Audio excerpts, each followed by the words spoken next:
Boa tarde, pessoal. Vamos trabalhar. Retomando agora nossas gravações da lição, nesse finalzinho de lição do primeiro trimestre de 2023. Estamos trabalhando o trimestre inteiro, uma lição ligada a uma área de abordagem da Bíblia que usualmente é conhecida pelo nome de mordomia, ou mordomia cristã, e especificamente na lição dessa semana, vamos tratar de algo ligado ao nosso período propriamente dito, ao nosso tempo propriamente dito de história, e que relações esse tempo guarda com essa questão da mordomia. Quem me ajuda, então, com o título da lição e o verso para essa semana? Lição número 11, é a que a gente vai estar antecipando hoje. Administrando em tempos difíceis. Verso: Ofereça a Deus sacrifício de ações de graça e cumpra os seus votos para com o Altíssimo. Invoque-me no dia da angústia, e eu os livrarei, e você me glorificará. Salmos 50, 14 e 15. Perfeito. A lição dessa semana tem basicamente aí três enfoques de tempos difíceis, três tipos de tempos difíceis diferentes. Um deles aplicado a questões de impossibilidade de vitória, como a Batalha de Josafá, que abre o texto da lição dessa semana, a questão da confiança em Deus em momentos de dificuldade, de batalha, em que você tem a condição de vitória, mas aí o risco da confiança em si mesmo. Então, um momento em que você não tem nada em si mesmo no qual possa se apegar para vencer, no outro momento em que você tem todas as condições de vencer, mas deposita nessas condições a sua confiança.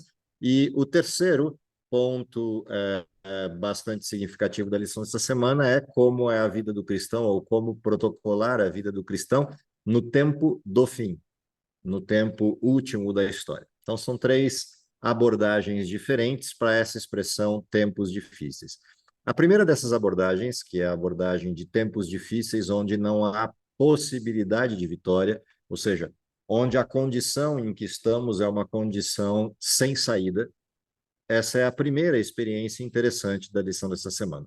Não vou fazer spoiler da história de Josafá, vocês leem com calma depois o texto retratado lá em Crônicas, no capítulo 20, que está separado para a lição dessa semana, mas alguns pontos importantes que a gente precisa antecipar. O próprio título da lição já conta como spoiler o que é a lição principal dessa história, que é colocar Deus em primeiro lugar. Ou seja, numa condição de impossibilidade, sobram apenas duas alternativas. Ou você desiste, ou você procura alguém que possa resolver o problema. A ideia de colocar Deus em primeiro lugar antes das suas condições de resolver o problema parece até uma situação muito fácil, uma saída simples demais, quando a gente fala de uma condição de impossibilidade, ou seja, não há possibilidade de vitória e você procura Deus. Não há possibilidade de fazer frente ao inimigo e você procura Deus como última chance de desespero. Muita gente critica esse tipo de busca a Deus numa situação de crise extrema por ser uma saída fácil. Porém, há algo na questão aqui que é bastante importante, que é você buscar a Deus como última alternativa ou buscar a Deus como a única alternativa no sentido primário da expressão única e não no sentido secundário da expressão única. Ou seja, não única por desespero, mas única por entender que ele é a referência. Essa expressão de buscar Deus em primeiro lugar, que está presente também nos evangelhos, buscar primeiro o reino de Deus, a sua justiça e todas as demais coisas serão acrescentadas, tem a ver com algo que a gente viu na lição da semana passada. A lição da semana passada trazia uma parábola, e eu pontuei na explicação da lição da semana passada, que a grande essência do que está por trás daquela condição, por trás da história, é a gente entender quem está no controle. Quem é que está no controle das coisas? E essa condição de buscar a Deus como primeira alternativa, na expressão básica da palavra única, ou seja, como a alternativa única de resolução de qualquer problema, é entender que Deus está no controle de tudo e abrir mão do controle que, como humanos, muitas vezes somos tentados a possuir. O fato de colocar Deus em primeiro lugar, antes de qualquer coisa, buscar a Deus, antes de qualquer coisa, fazer as coisas que pertencem a Deus, implica em eu entender que não importa o que aconteça nesse mundo ou o que aconteça comigo, eu sempre vou ter a condição de poder me ancorar nele, me descansar nele. O cristão que aprende isso tem uma vida tranquila, não uma vida sem problemas, mas uma vida tranquila. Ou seja, ele está em paz, independentemente do tamanho do problema, porque ele conhece o Deus que resolve os problemas no seu tempo e da sua forma. E a forma de Deus de resolver os problemas sempre é melhor do que a nossa. E essa é uma condição interessantíssima da relação do cristão com Deus, de entender isso de uma vez por todas, de que Deus é quem de fato está no controle de tudo e por isso deve ser colocado em primeiro lugar. Afinal de contas, qualquer coisa que nos aconteça, qualquer coisa mesmo, Deus já sabia antes. E, portanto, não há nenhuma saída que não passe pela percepção de Deus, porque ele já conhecia o problema antes do problema acontecer. Então, faz todo sentido para o cristão manter Deus como primeira referência e como única referência, porque ele entende que Deus sabe todas as coisas e pode todas as coisas. Nesse contexto, tem um contraste de história que a gente vai ver na lição dessa semana, que é o contraste da história de Josafá com a história de Davi. Por um lado, tem Josafá, que com todo o seu reino coloca Deus em primeiro lugar e o resultado acontece. Por outro lado, tem Davi, que tem toda a bênção de Deus e desenvolve um reino poderosíssimo, substituindo o rei Saul, que já era poderoso, mas decaiu o seu reinado pelo afastamento de Deus. Davi assume o reinado e coloca o reino de Israel na condição mais pujante do reino, no sentido estrutural. No sentido de riqueza, Salomão superou Davi, mas no sentido estrutural, Davi coloca a nação de Israel numa situação de estabilidade e de percepção frente aos povos externos, daí o fato de ser considerado o maior dos reis de Israel, o rei Davi.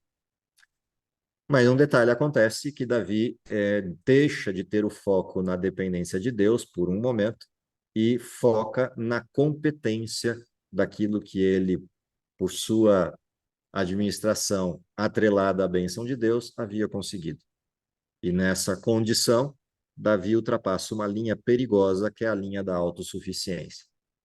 E aí a gente tem o outro lado, o contraste dessa história de colocar Deus em primeiro lugar. Por que esses dois conceitos são importantes na introdução da lição dessa semana, no que diz respeito ao título da lição, Administração em Tempos Difíceis, ou Administrando em Tempos Difíceis. O tempo inteiro a humanidade vive, em maior ou menor grau, dificuldade imposta pela condição de pecado presente no mundo em que vivemos. Mesmo quando está tudo bem, não está tudo bem. Mesmo quando as coisas parecem absolutamente em ordem, não está tudo em ordem, porque na melhor das hipóteses, a gente está degenerando, a gente está perdendo vitalidade. Na melhor hipótese. Na melhor hipótese, tudo ao nosso redor oferta risco. Na melhor hipótese, qualquer coisa que a gente fizer, de alguma forma, implica em que a gente esteja exposto a algum tipo de ataque ou dano colateral do pecado. Um assalto na rua, uma batida de carro, uma doença, uma questão de emprego, uma situação qualquer das contingências que o mundo oferta. Ou seja, por mais que a vida esteja estável, essa estabilidade está sentada, está assestada em um fio de cabelo e pode arrebentar a qualquer momento. O que significa dizer que entender que Deus é prioridade e entender que confiar nele como primeira de todas as coisas é vital é a lição básica de todo cristão. Porque de resto, sobra apenas a alternativa do pecado. E essa é a forma como a lição introduz o que é administrar em tempos difíceis. Ou seja, administrar em tempos difíceis é fazer aquilo que deveria ter sido feito em tempos fáceis. Em tempos fáceis, Deus em primeiro lugar. Em tempos difíceis, Deus é a única alternativa.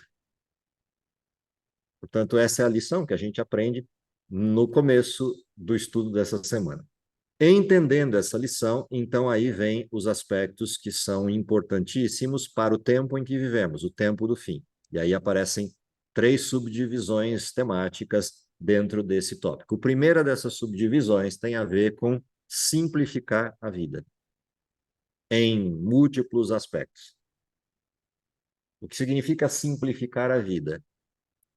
Entender o que de fato é essencial para a vida do cristão nessa fase de transição entre o mundo de pecado e o céu perfeito, onde todas as coisas estarão disponíveis por toda a eternidade.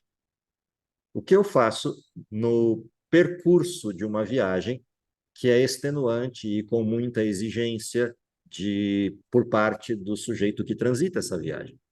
Uma das coisas que a gente aprende quando faz viagens de trilha, viagens que exigem caminhadas longas, que exigem exposição ao sol, que exigem longos períodos de desprovimento de algum tipo de recurso e conforto. Uma das coisas que a gente aprende em viagens de grande dificuldade é que a bagagem tem que ser pequena e tem que ser vital. Se você tiver uma bagagem enorme com coisas que não precisa, você se cansa muito rapidamente. Se tiver menos coisas do que aquelas que sejam vitais ou não tiver as coisas vitais, quando precisar vai faltar. No percurso que conduz ao céu, numa viagem de transição entre o primeiro Éden e o segundo Éden, o cristão precisa entender que ele precisa simplificar a bagagem, simplificar a vida. Porque se ele complica a vida, quanto mais ele complica mais a vida complica ele. É um efeito rebote.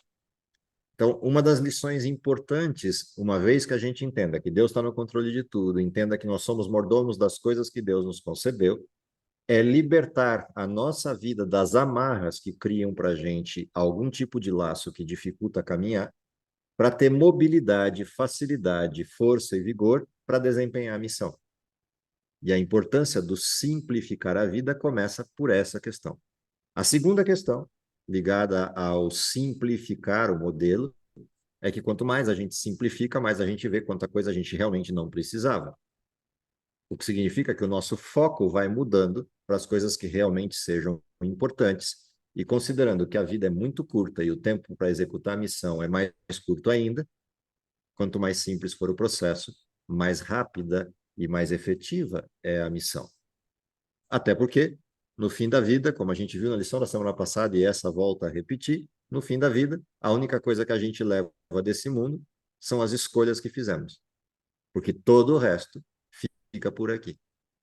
Inclusive a nossa estrutura. Afinal de contas, todo mundo que morre vai para baixo da terra ou para algum outro lugar, ou vira cinza, ou vira água, ou vira terra.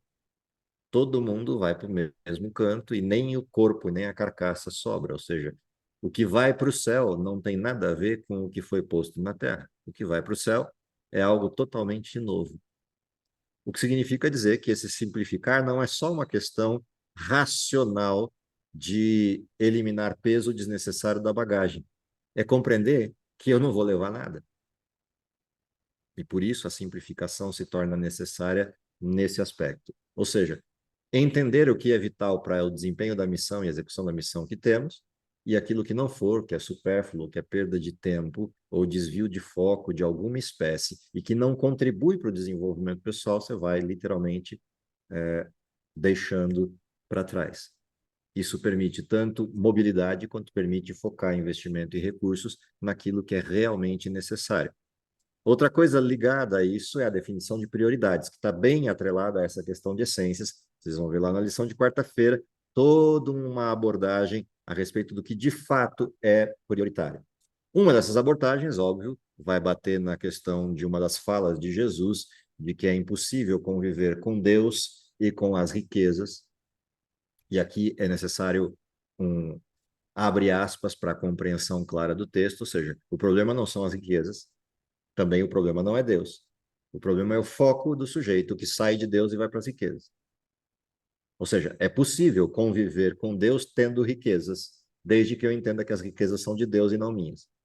Mas no momento que eu entender que as riquezas são minhas, e tomá-las como minhas, nesse exato momento eu começo a me distanciar de Deus, até que esse distanciamento provoque um distanciamento pleno. Por isso, a expressão tão forte de Jesus de que é impossível servir a dois senhores, porque ou eu vou aborrecer um deles e amar o outro, ou o inverso. Ou seja, não dá para servir a Deus e servir as riquezas. Mas é possível servir a Deus levando riquezas ou tendo riquezas. Porque entendendo que as riquezas não são nossas e investindo essas riquezas no cumprimento da missão, está tudo certo. As coisas estão alinhadas no foco correto. Dentro dessa perspectiva de definição de prioridades, então, a gente tem que, a partir da missão, elencar quais são as prioridades da vida. Ah, mas eu tenho uma vida pessoal para levar. Sim, todos têm. Ah, mas eu tenho necessidades específicas para o meu sustento. Sim, todos têm. E tudo isso é legítimo. O que não é legítimo é viver para estas coisas ou viver por essas coisas. Então, é lembrar que a gente come para viver e não vive para comer, só para usar um ditado popular. Ou seja, a prioridade das coisas se define a partir da essência delas. Dentro desse mesmo contexto, a gente é chamado à atenção, e a carta de Pedro vai ter um texto na lição dessa semana muito importante, para lembrar-nos disso. Virá, entretanto, como ladrão o dia do Senhor, no qual os céus passarão com estrepitoso estrondo e os elementos se desfarão abrasados, também a terra e as obras que nela existem serão atingidas, visto que todas as coisas hão de ser assim desfeitas, deveis ser tais como os que vivem em santo procedimento e piedade, esperando e apressando a vinda do dia de Deus, por causa do qual os céus foram incendiados, serão desfeitos e os elementos abrasados se derreterão. E aí termina o verso: nós, porém, segundo a sua promessa, esperamos novos céus, nova terra, nos quais habita a justiça, por essa razão, pois, amados, esperando essas coisas, empenhai-vos por ser desachados por ele em paz, sem mácula e irrepreensíveis. Aqui está a essência do evangelho, a essência da definição de prioridades para a existência. Ou seja, por um lado, o meu foco está na expectativa da vinda de Deus, da vinda de Cristo e da manifestação da resolução do problema do mal, que é a manifestação da ira de Deus. Por outra via, enquanto isso não acontece, eu estou empenhado em apressar, em abreviar a vinda de Cristo a partir da pregação do Evangelho, a partir do meu lançamento pessoal frente à missão e, mais do que isso, a partir de um olhar e exame pessoal, exame interno, na busca da resolução dessas coisas. Ter paz, ser sem mácula, ser irrepreensível. Ou seja, eu busco a comunhão com Deus a tal nível que a transformação de Deus aconteça no meu coração, para tirar do meu coração o aprisionamento do pecado, a dependência do pecado ou a tentação contínua ao pecado, no sentido de sedição, não no sentido da tentação na vinda externa, mas a tentação no sentido interno, a nossa sedição ao pecado. Dentro dessa perspectiva, a lição fecha lembrando um detalhezinho básico do fim dos tempos. Um detalhe básico do fim dos tempos, que a gente encontra lá em Apocalipse capítulo 13, na referência específica do último tempo da história, o período em que é revitalizada a primeira besta que sofreu uma ferida mortal, a ascensão do seu poder até que ela é fortalecida plenamente e construída uma imagem, essa besta, texto de Apocalipse 13, primeira e segunda parte. Ali tem uma coisa bem clara de que chegará um momento em que qualquer coisa que tenhamos acumulado enquanto nossa existência terrena nos será de nenhuma serventia por conta da proibição de comprar e vender, ou seja, a proibição de fazer negócios ou de ter negócios ou de desenvolver negócios para todo aquele que não aceitar a hegemonia do poder que outrora foi ferido e agora revitalizado impõe seu poder absoluto sobre todos os crentes. Ou seja, o fim da história é a retirada de tudo que temos antes mesmo que Cristo chegue. Haverá um momento em que nada do que possuamos servirá para alguma coisa. A única coisa que carregaremos é a bagagem que interessa, a fé, a comunhão e a prioridade em Deus. O que significa dizer que quanto antes a gente se acostume à ideia e ao processo de que a vida é simples e de que não temos nada, tudo é de Deus, tanto mais fácil será o desapegar-se quando essas coisas se tornarem mais agudas. Quanto mais agarrados estivermos à dependência dessas coisas, tanto mais difícil vai ser uma tomada de decisão única e direta por ocasião da proclamação do absolutismo, outra vez, do aparecimento de um decreto que obrigue novamente aquilo que na Idade Média ocorreu e todos tenham que tomar de uma hora para outra sua decisão em relação ao descolamento das coisas desse mundo e à expectativa e recepção direta do Cristo que está às portas. Quanto antes a gente se acostumar com isso e aprender essa arte do desapego, tanto melhor, tanto mais fácil será lá na frente. Quanto mais amarras a gente criar para a gente mesmo, mais difícil será aquele momento, porque ao olhar para as coisas que estão em jogo, talvez pesem essas coisas a ponto de a reprodução de comportamento acontecer em nós semelhante ao que ocorreu com o jovem rico, que ouvindo de Jesus algo que era inusitado, Jesus não precisaria pedir para ele, vai, vende tudo que tem, dá aos pobres, depois vem e segue-me. Mas para ele, essa era uma questão importante, para ele entender se aquilo era prioridade ou se Deus era prioridade. E naquele caso em específico, as coisas que ele possuía eram prioridade e ele abandona triste Jesus, porque era dono de muitas posses. Portanto, o simplificar da vida não tem a ver necessariamente com quanta coisa se tem, mas onde está o foco daquilo que se tem. Porque se eu tenho muito, mas esse muito que se tem está focado na missão, o dia que a missão termina, que é a proclamação de um decreto e a iminência posterior ao decreto de um fechamento da porta da graça, o que se tem já não importa mais. A única coisa que vai importar é o derramamento do Espírito Santo e o término da missão. Mas se o foco está no desenvolvimento dessas riquezas e no serviço a elas, vai ser complicado olhar para tudo aquilo e dizer, estou deixando para trás. Foi essa a dificuldade que, infelizmente, roubou do jovem rico a oportunidade mais grandiosa da sua vida, que era conviver com o Messias. A lição termina com alguns textos, eu vou pegar só um desses textos aqui como referência, lá na lição de sexta-feira, vocês podem encontrar. O amor ao dinheiro e o desejo de possuir riqueza são a corrente de ouro que os prende, os indivíduos, a Satanás. Desde a fundação do cristianismo, nenhuma igreja jamais experimentou tais confortos e riquezas como a igreja em muitos países do mundo desfruta atualmente. A questão é, a que custo? Tal abundância certamente influencia a nossa espiritualidade e não para o bem. Esse é um texto importante para a gente refletir nessa semana. E, de certa maneira, ele tem um relacionamento interessante com as frases atreladas ao período de Laodiceia, período esse que também nós nos encontramos. Rico sou, de nada tenho falta. Lembrando que ali riqueza não é só bens materiais, é toda a condição gerada por tudo aquilo que se tem e aquilo que se é. Mas, fatalmente, o poder e a riqueza exercem uma influência bastante significativa no comportamento laodiceano. Deus nos abençoe nessa semana, que na revisão aí dos textos propostos para a lição, a gente encontre de maneira ampliada esses tópicos que, de alguma forma, eu tentei abstrair nessa recapitulação e que essa lição surta o efeito necessário na vida de cada um de nós, é o meu desejo para todos vocês e para mim. Vamos orar?